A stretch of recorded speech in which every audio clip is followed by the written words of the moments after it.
Hello and welcome to my channel. And if you've been here before, you're welcome. This is Spartan125, back for yet another great reaction. Yes. This is United America's Commissariat, Stellaris Invicta.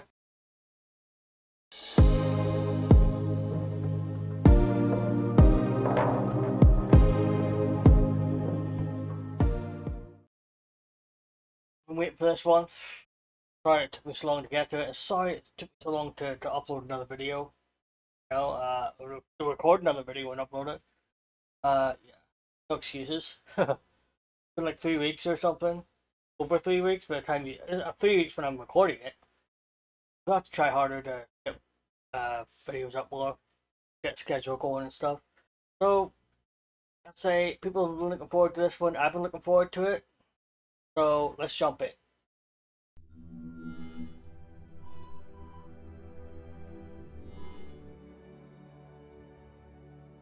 The world has ended many times. The fall of the Bronze Age dynasties left desert wanderers in awe of ruined cities slowly lost beneath the sands. The collapse of the Roman Empire shaped a legacy that kings and emperors would aspire to for centuries. The Black Death covered Europe in the choking ash of countless charnel pits. But as science advanced and progress continued, the end of humanity was reduced from an ever-present reality to the fodder of fantasy and fiction. When the world ended again on February 17, 2090, mankind was not prepared. For the first time in their history, the people of the New World suffered equally with the Old. The greatest cities destroyed, their governments scattered, and their survival uncertain.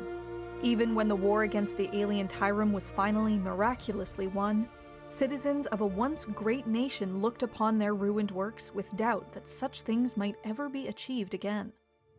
But from the ends of the earth, a new power had risen, and through suffering and hardship, it mobilized the will of mankind. Hundreds of millions toiled in anguish, but with their sacrifice, irradiated wastelands were cleansed, knowledge was preserved, and hope was restored. One by one, the great cities of America were rebuilt, and a new flag raised atop their highest skyscrapers. For 7 centuries these flags have flown, and for 7 centuries, the citizens of the United America's Commissariat have never feared that their world might end once more. When the Terran arrived in Earth's orbit, the former nations of North America, the United States, Canada, and Mexico, had been united for less than 30 years. So she's saying that Canada, United States, and Mexico all joined together, right? Can't see that happening, to be honest. But hey, I mean, the North American Commonwealth was something of an administrative debacle following its establishment in 2063, but had gradually emerged as the leading world hyperpower. It was the largest economy, maintained the largest navy and air force, and had the 4th largest population of any country on Earth. Debate has raged whether the Terran truly understood that the Commonwealth was likely the most formidable nation-state to resist them.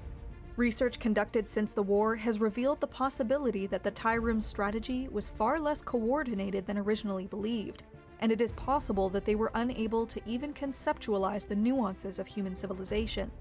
Regardless, North America suffered a disproportionate number of orbital attacks and landings in the opening few hours of the conflict.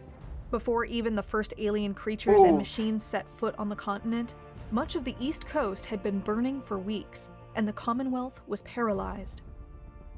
yikes. Like, oh. Yeah, so they got the brunt of it, yeah? I wonder why, though. Did they just pick that landmass as, that continent as it's, oh, we'll just land there, we'll just attack there first. It was like a hive mind, right? So, they just picked a spot and just went for it, Within the first year of the war, the Mount Weather Emergency Operations Center, the Raven Rock Mountain Complex, and Commonwealth Aerospace Defense Command had all been destroyed. 3 successive presidents had been killed, and every branch of government completely devastated. Whoa. In his final act of office hours before he too was killed, President Nathan Barlow, the last to serve the North American Commonwealth, issued an executive order granting a series of emergency powers to the armed forces. Executive Order 19,407 was a violation of the Commonwealth Constitution and challenged by competing successor governments established in Columbus, San Antonio, Kitchener, and Monterey. The order, however, merely reflected the realities across the continent. Emergency military governments became the only practical method of governance. By 2094, these emergency authorities had no civilian structure left to challenge them. It's a scary thought to think that the military would take over, you know? At the same time, they were at war with an alien species that it makes sense that the civilian government would make way for the military. Yeah? Because at the end of the day, the military were the ones who were going to be on the front line, they were going to fight it all. They needed to have absolute power in order to win. That's not that I agree with that, you know? It's a scary thought. It had to come to that. The North American theater of the Tyrran War has been immortalized in human history. Imagery of the Vancouver evacuation, the Jalisco offensive, the Dakota salient, and the liberation of Chicago quickly became iconic the world over. Less celebrated were the relief camps and sanctuary territories granted to house and protect the civilian population.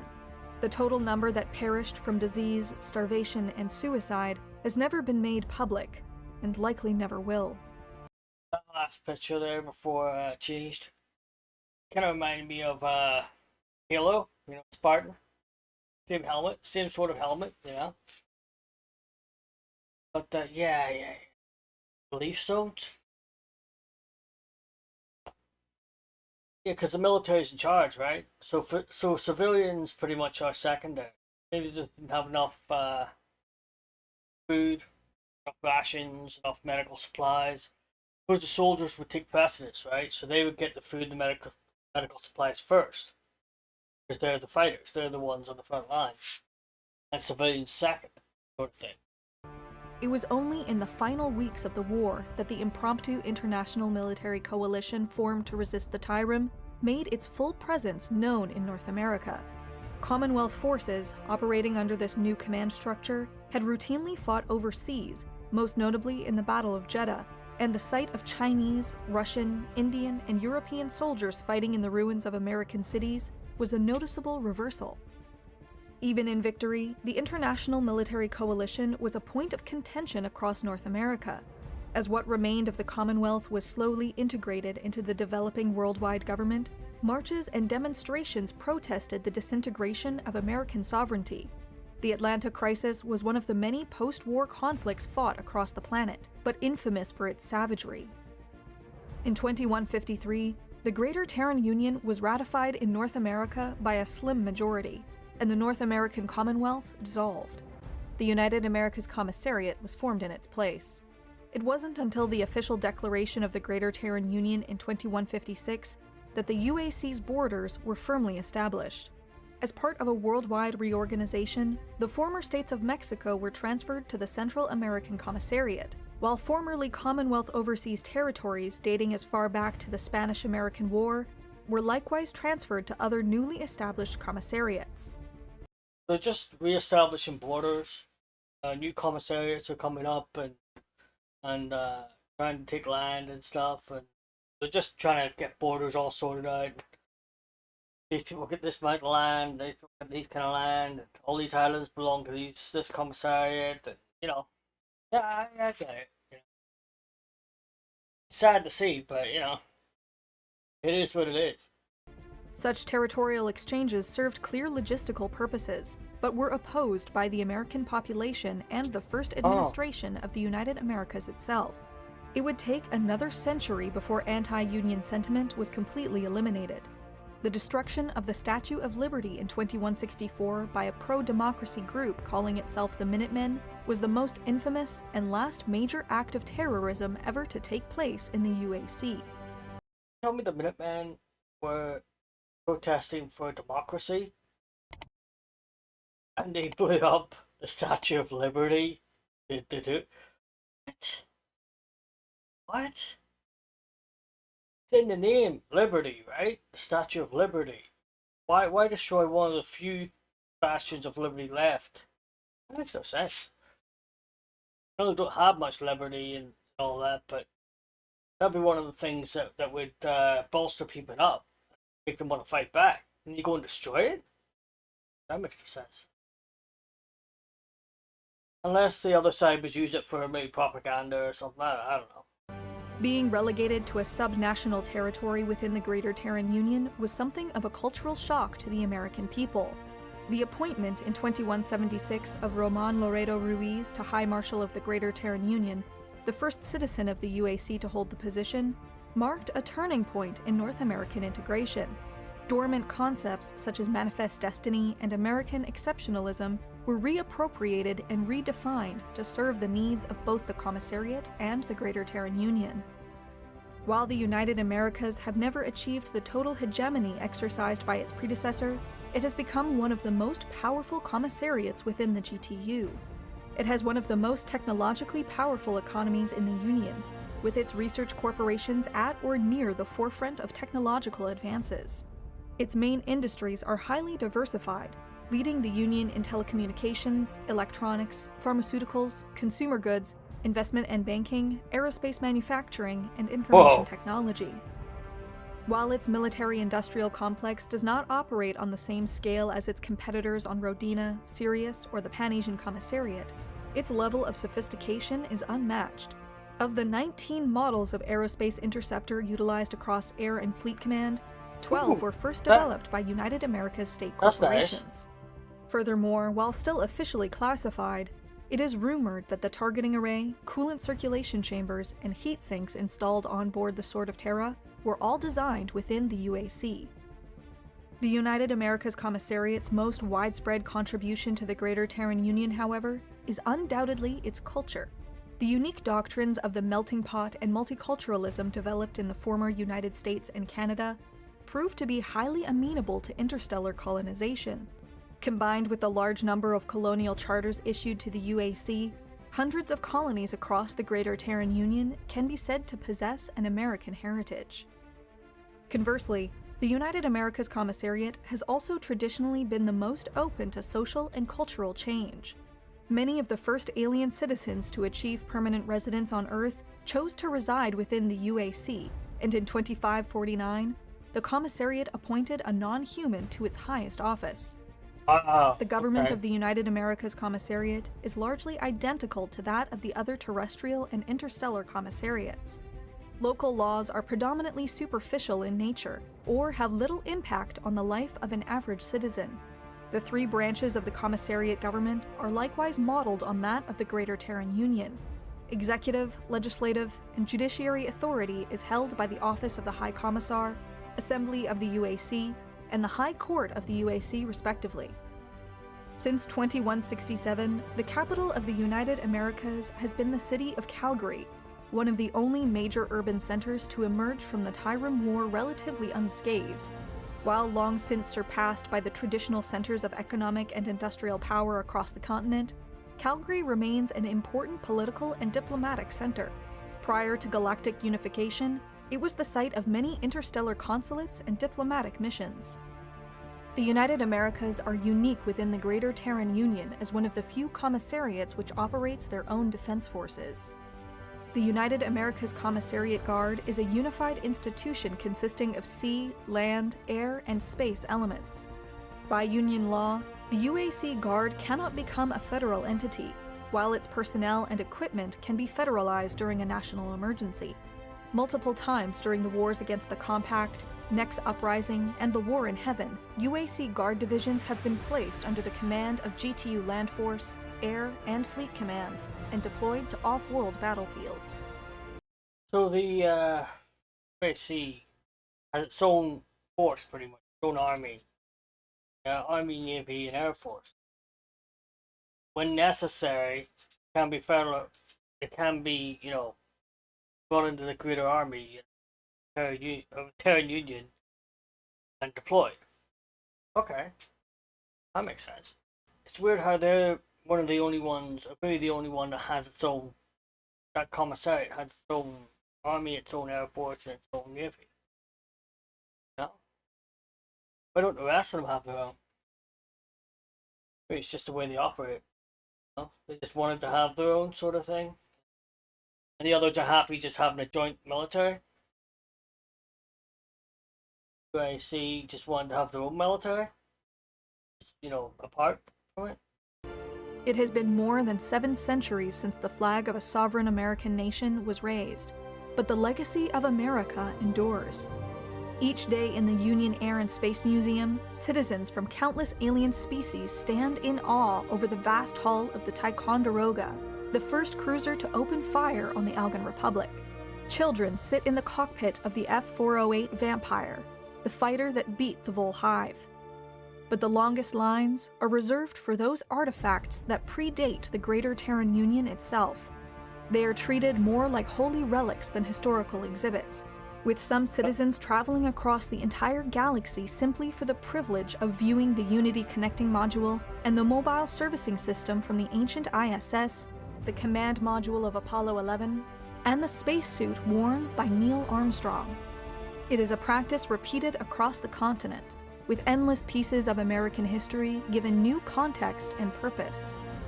That makes sense. I mean, people always look to where they came from, you know, who came before them, and try to figure out what they were like, what their civilization was like. You know, people are just curious about history, and it gives them hope that their species, their people, will live on long after their current country, nation, commissariat, whatever the hell you want to call it, is gone. They'll continue on. You know, they'll regroup. They'll come together again, and they'll endure. That's it. North America was once part of what was called the New World, a place where the ancient cultures of Europe, Africa, Asia, and Oceania came together to build something wholly different, something uniquely American. In the Greater Terran Union today, there are 10,000 new worlds, giving common purpose to not a single species, but to many. It is a legacy that has spread across the Union, but its heart remains on Earth.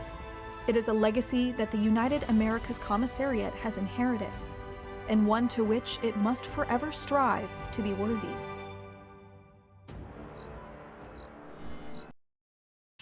Okay, that is the end of the video.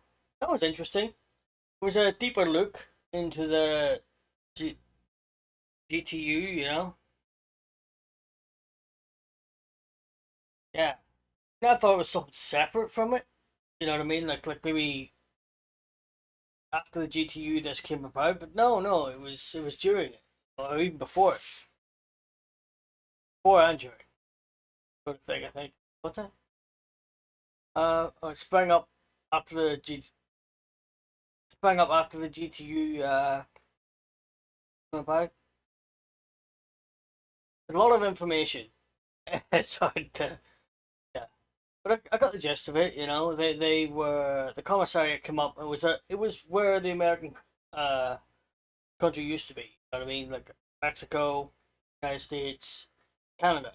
You know what I mean? They brought it back together as much as they could. Different, but same sort of area, same sort of people. You know, they were the first ones to bring other species, alien species in and all this. So yeah, that's actually really good. I like that because, as I said, it gives you because the GTU ones, the other GTU ones, season one, they sort of give you a look of what was happening, wide range, you know, wars and battles and things outside of Earth. You know, it gives you a view of inside Earth too, like little views here and there, like at the start. But then as it went on, it just sort of grew and grew and grew outside of Earth and going to other systems, other worlds, what's encompassing the galaxy.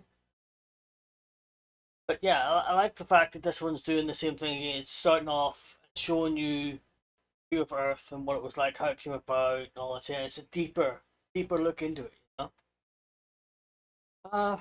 I assume you like it. Otherwise, you probably wouldn't be watching this reaction. I liked it.